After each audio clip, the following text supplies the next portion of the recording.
J'aimerais vous dire qu'autrefois, dans un village d'Afrique, un vieux sage emmena trois jeunes hommes.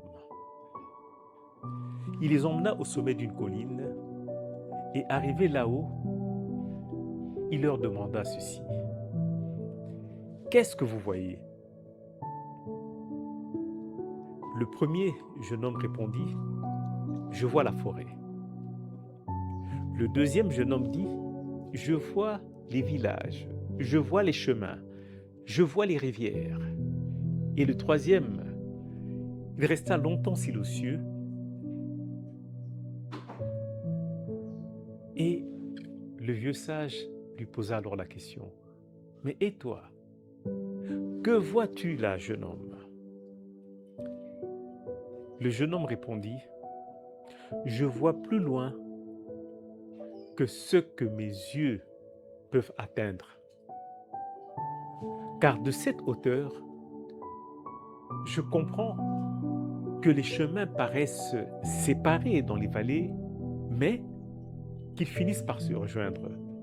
C'est-à-dire que les chemins qui paraissent séparés dans les vallées finissent par se rejoindre. Et d'ailleurs, quand vous regardez l'horizon, on a toujours l'impression que le ciel et la terre se touchent. Alors le sage lui posa sa main sur son épaule et il lui dit, raison pour laquelle les anciens bâtissaient les maisons de sagesse sur les hauteurs, non pas pour dominer les hommes, mais pour leur apprendre à regarder plus loin. Ainsi, mesdames et messieurs, il est des lieux qui ressemblent à cette colline,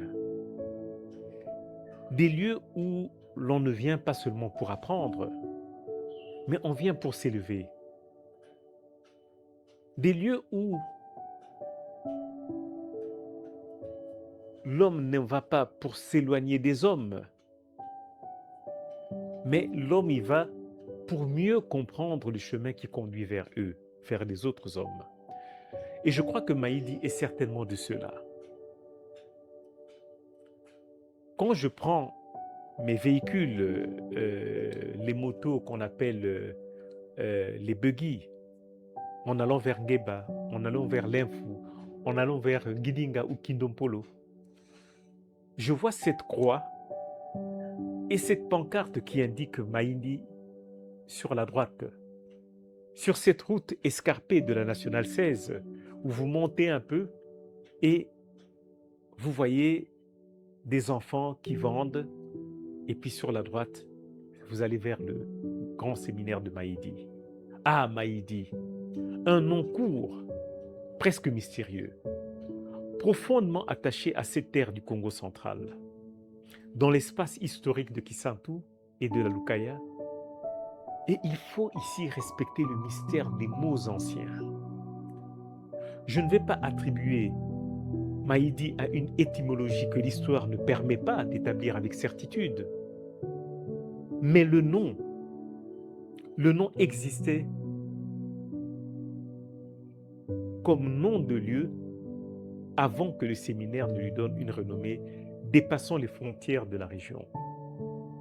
Et ma mère, quand elle en parle, ou quand elle me rappelle l'histoire de son grand-père, non, pas le grand-père, l'histoire de son père, formé au grand séminaire de Maïdi, je rêve avec le temps. Maïdi a cessé d'être seulement un lieu sur une carte. Maïdi est devenu un nom de mémoire, une mémoire de foi, une mémoire d'intelligence, une mémoire de discipline, une mémoire du Congo qui se préparait lentement comme on mijote un plat, silencieusement comme un félin qui approche sa proie, à telle enseigne que Maïdi a pris lui-même en main le destin de son Église. Et tout commence véritablement le 23 juillet 1931. Ce jour-là, Monseigneur Alphonse Ferwimp, jésuite de son état et nouveau vicaire apostolique de Kisantu. Je pense que j'en ai parlé quand j'ai parlé de la ville de Kisantu. Il bénit la première pierre du futur grand séminaire. Et à ses côtés se tient quelqu'un d'important, le baron Edmond Carton de Wiart. initiateur du projet et principal bailleur de fonds du projet. Parce que le baron Edmond de Wiart, c'était l'un des plus proches collaborateurs du roi Léopold II. Il fut même son directeur de cabinet. Et en 1931, en venant donc au Congo, il était directeur de la Société Générale de Belgique.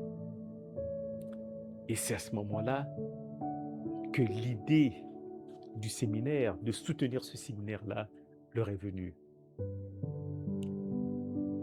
L'idée est immense pour l'époque, car il ne s'agit pas seulement d'évangéliser le Congo.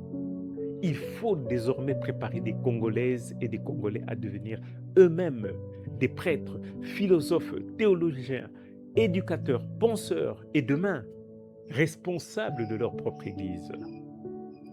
Donc le 18 novembre 1931, la sacrée congrégation de la propagande approuve l'érection du grand séminaire. Le 25 mars 1932, si je me souviens bien, sa direction est confiée à la Compagnie de Jésus. Et c'est là que le nom de Saint Robert Bellarmine prend tout son sens. Robert Bellarmine, italien Roberto Bellarmino, cardinal de son État, ce n'est pas un patron choisi au hasard. C'est un jésuite, théologien, homme d'immense culture. Il a été canonisé en 1930, puis proclamé docteur de l'Église en 1931, précisément au moment où naît le projet de Maïdi. Bellarmine, le cardinal, incarne cette alliance que les jésuites ont toujours recherchée entre la foi et l'intelligence, entre la spiritualité et la raison, entre la contemplation et l'étude. Ainsi naît le grand séminaire Saint-Robert Bellarmine de Maïdi. Et puis arrive septembre 1933. Imaginez cette rentrée. Pas de foule. Pas encore des centaines d'étudiants. Ils sont 16. Ils sont seulement 16. 3 commencent la théologie et 13 étudient la philosophie. Ils viennent de Kisantu, ils viennent du Kwango, ils viennent de Bondo et ils viennent de Matadi. 16 hommes. Mais l'histoire nous enseigne que les grandes aventures humaines commencent rarement avec des foules. Elles commencent avec quelques hommes, des hommes qui croient suffisamment à l'avenir pour accepter de le préparer dans le silence. 4 années passent. Et le 29 décembre 1937, Maïdi connaît ses premières ordinations sacerdotales. 2 prêtres pour Kisantu, 1 prêtre pour le Kwango. 3 prêtres seulement. Mais derrière ces 3 hommes se profile déjà une révolution silencieuse. Et moi je dirais, parce que le chiffre 3 pour moi ça représente la sagesse, la force et la beauté. Donc cette révolution silencieuse, c'est celle d'une église du Congo. Celle d'une église qui commence à produire ses propres pasteurs.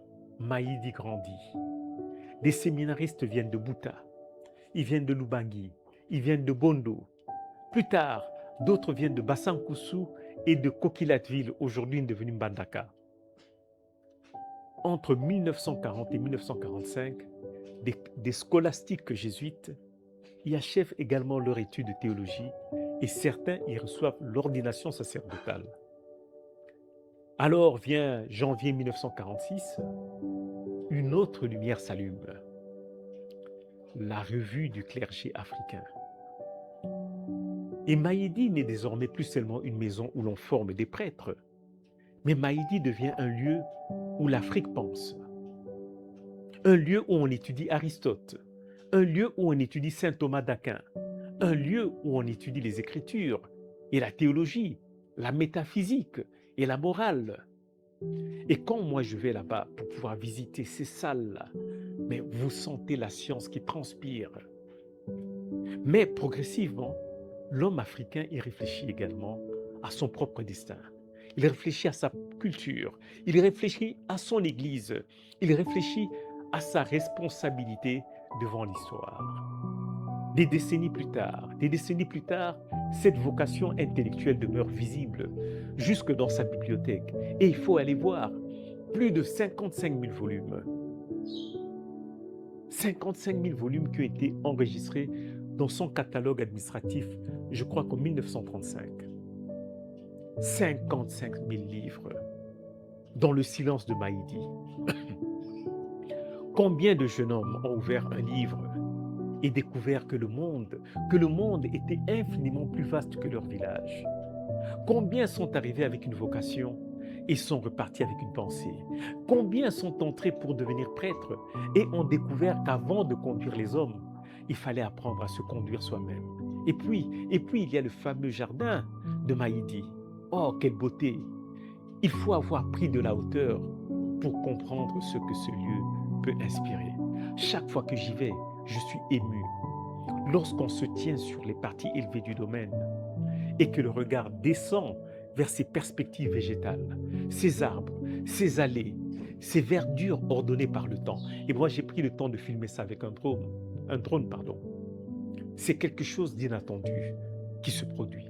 L'espace s'ouvre, le regard respire et toute proportion gardée, l'esprit voyage. Il voyage presque jusqu'au jardin de Versailles.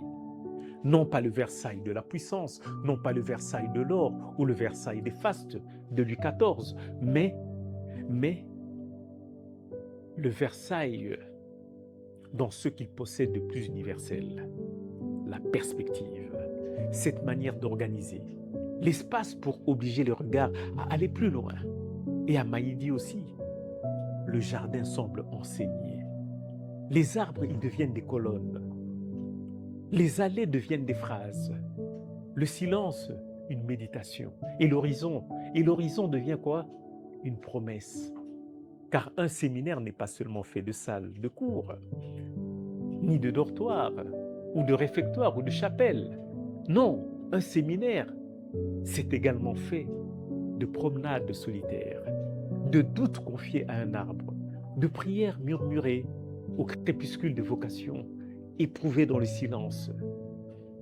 Il y a des décisions qui naissent dans les bibliothèques et il y en a d'autres qui naissent en marchant dans un jardin, les bras derrière comme Napoléon Bonaparte. Maïdi a connu les deux et je l'ai découvert moi-même lors de mes pérégrinations, au moment de mes campagnes électorales. Puis vient l'indépendance. 1960, Congo devient souverain. Et Maïdi doit lui aussi accomplir sa propre transition. En 1969, une réorganisation importante intervient. Le théologia est transféré à Kinshasa, au grand séminaire Jean 23. Tandis que Maïdi demeure principalement philosophat. Mais la date peut-être la plus symbolique arrive en octobre 1974 ou 74. Après plus de 40 années de présence, les jésuites passent la direction de l'institution au clergé séculier congolais. Le premier recteur de cette nouvelle étape est l'abbé Édouard Loudiongo. Il est du diocèse de Kisantu. Quel symbole! Quel symbole! Les missionnaires avaient construit une maison destinée à former un clergé africain et 40 ans plus tard, ce clergé africain reçoit les clés de la maison. La mission avait finalement engendré la transmission. Et la transmission conduisit désormais à la responsabilité. Maïdi connaîtra aussi les blessures de l'histoire, les contestations de 1974, une fermeture temporaire, la réouverture en 1975, des réorganisations, le manque de professeurs, les difficultés matérielles et plus récemment, le vieillissement inquiétant de son bâtiment rouge. Et plus encore, l'effondrement de la Nationale 16 qui aura pour dégât collatéral la négligence du grand séminaire de Maïdi. Toutefois, Maïdi résiste. Ils résistent parce que les institutions qui ne reposent que sur les murs disparaissent lorsque ces murs-là vieillissent. Mais les institutions qui reposent sur une idée, elles survivent aux pierres. Donc en 2003, l'institution obtient une affiliation académique aux facultés catholiques de Kinshasa. Et en 2011,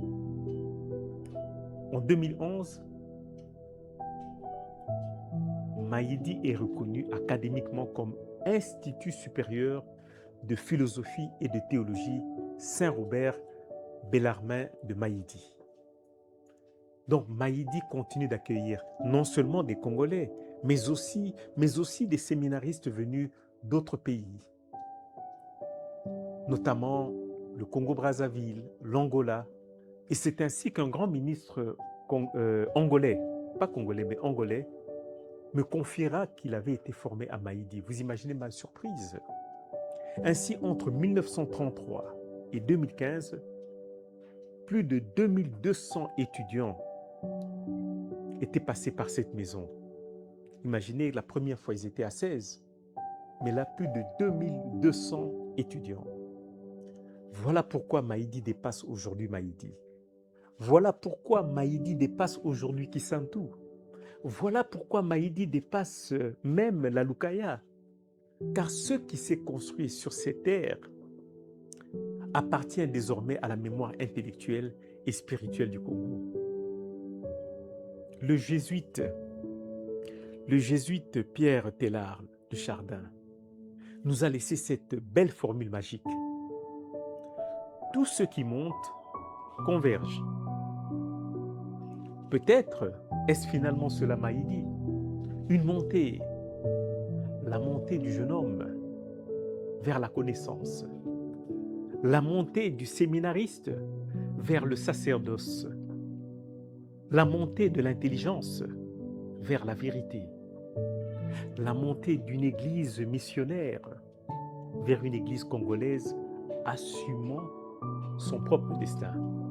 Et lorsque aujourd'hui encore, du haut de Maïdi, le regard embrasse ces jardins et s'échappe vers l'horizon de la Lukaya, on comprend que les vieux arbres ont vu passer bien davantage que des générations d'étudiants. Ils ont vu passer une partie de l'histoire du Congo. Ils ont vu de jeunes hommes arriver avec leur incertitude et repartir avec une mission. Ils ont vu des missionnaires transmettre le flambeau à leurs fils spirituels. Ils ont vu le Congo colonial devenir le Congo indépendant. Ils ont vu une église longtemps administrée de l'extérieur apprendre progressivement à se gouverner elle-même. Alors, si un jour le vieux sage de notre conte au départ revenait sur cette colline et demandait « Que voyez-vous ? Que voyez-vous » Moi, je ne répondrai pas que je ne vois un bâtiment. Je dirais plutôt non. Ni un bâtiment je vois, ni un séminaire, ni même un jardin. Mais je dirais tout simplement, je vois une semence. Je vois une semence devenue forêt. Je vois 16 jeunes hommes entrés ici en 1933 et derrière eux, des générations entières. Je vois la philosophie rencontrer la foi. Je vois l'Afrique apprendre à penser son christianisme avec sa propre intelligence. Je vois une maison bâtie par des hommes, mais agrandie par le temps. Et surtout, je vois Maïdi. Maïdi la silencieuse. Maïdi la savante. Maïdi la spirituelle. Maïdi, cette colline de la Lukaya, cette colline inspirée où depuis bientôt un siècle, des hommes viennent apprendre qu'avant de vouloir éclairer le monde, il faut d'abord accepter d'allumer une lumière en soi. J'aimerais vous dire en conclusion qu'autrefois, dans un village d'Afrique, un vieux sage emmena 3 hommes au sommet d'une colline. Et arrivé là-haut, il leur a demandé « Que voyez-vous » Et ceux-ci ont dit « Maïdi, j'ai dit ».